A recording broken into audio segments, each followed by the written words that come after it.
Hello, ഇന്ന് നമുക്ക് ക്രോഷ് ചെയ്ത് നോക്കിയാലോ? ഈ ക്രോഷയുടെ ഹുക്കും അതുപോലെ തന്നെ യാണും ഒക്കെ ഞാൻ ഓൺലൈനിൽ നിന്ന് ഓർഡർ ചെയ്തതാണ്. ഇതെൻ്റെ ഫസ്റ്റ് വർക്കല്ല, ഞാൻ ഇത് മൂന്നാമത് ചെയ്യുന്നതാണ്. ഇതിന് മുമ്പ് രണ്ടെണ്ണം ഞാൻ വേറെ ചെയ്തിട്ടുണ്ടായിരുന്നു. ഇത് ഫസ്റ്റ് ടൈം ചെയ്തപ്പോൾ എനിക്ക് ഒട്ടും ശരിയായില്ല. അപ്പോൾ ഞാൻ വാങ്ങിയ യാണിൻ്റെ പ്രശ്നമായിരിക്കുന്നു.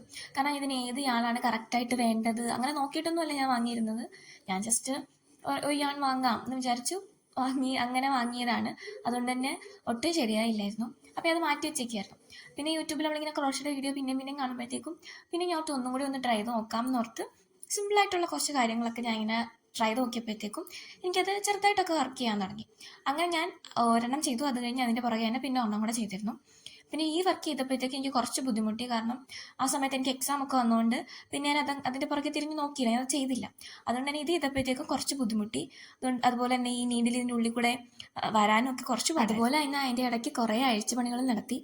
ഞാൻ പിന്നെ ഈ ഫ്ലേവർ ചെയ്തുകൊണ്ടിരുന്ന സമയത്ത് എൻ്റെ യാൺ തീർന്നു പോയി എന്നല്ല, ഞാൻ മുമ്പ് എപ്പോഴോ ചെയ്ത ഒരു വർക്കിൻ്റെ ബാക്കി വന്നപ്പോഴത്തേക്കും ഞാൻ അതിൽ ചുറ്റി വെച്ചിരുന്നതാണ്. പക്ഷെ അത് ഓർത്തില്ല. അങ്ങനെ ഞാൻ ചെയ്തു വന്നപ്പോഴത്തേക്കും അത് പകുതി വെച്ച് തീർന്നു പോയി. അപ്പോൾ ഇനി എന്ത് ചെയ്യും, അത് എങ്ങനെ ഇനി ഉള്ളിലോട്ട് അതിൻ്റെ ബാക്കിയായിട്ട് ചെയ്യുമെന്ന് എനിക്കറിയില്ലായിരുന്നു.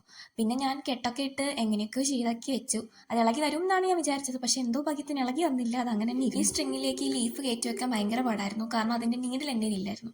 പിന്നെ ഹുക്കും അതുപോലെ തന്നെ നമ്മുടെ മിഷ്യൻ്റെ സൂചിയൊക്കെ വെച്ചിട്ടാണ് ഞാൻ അതെങ്ങനെയൊക്കെയോ ഇൻസേർട്ട് ചെയ്ത് വെച്ചത്. ഞാൻ ആദ്യം ഫ്ലേവർ ചെയ്യാനായിട്ട് ഒരു പിങ്ക് കളറായിരുന്നു എടുത്തിരുന്നത്. പക്ഷെ പിന്നെ ഓർത്തു പിങ്ക് വേണ്ട, ലാവൻഡർ ഷെയ്ഡ് എടുക്കാം എന്ന് ഓർത്തിട്ട് ഞാൻ അത് പിന്നെ ലാവൻഡർ ഷെയ്ഡിലേക്ക് മാറ്റിയായിരുന്നു. അതുപോലെ തന്നെ ആ സ്ട്രിങ്ങിന് ഒരു ലൈറ്റ് ഗ്രീനും അതുപോലെ തന്നെ ലീഫിനൊരു ഡാർക്ക് ഗ്രീനും കൊടുത്തിട്ടാണ് ഞാൻ ചെയ്തിരുന്നത്. അപ്പോൾ നമ്മൾ ചെയ്തുകൊണ്ടിരുന്ന സാധനം ഇവിടെ റെഡി ആയിട്ടുണ്ട്. അത്ര പെർഫെക്റ്റ് ഒന്നുമല്ല, എന്നാലും കുഴപ്പമില്ലെന്ന് തോന്നുന്നു. അതുപോലെ തന്നെ മുമ്പ് ചെയ്തെന്ന് പറഞ്ഞ രണ്ടെണ്ണം ഇതാണ്. ഫസ്റ്റ് വന്നിട്ട് ഈ ഒരു ഹാർട്ടാണ്. ഇതിൻ്റെ സൈഡിലൊക്കെ നല്ല വളവൊക്കെ ഉണ്ട്.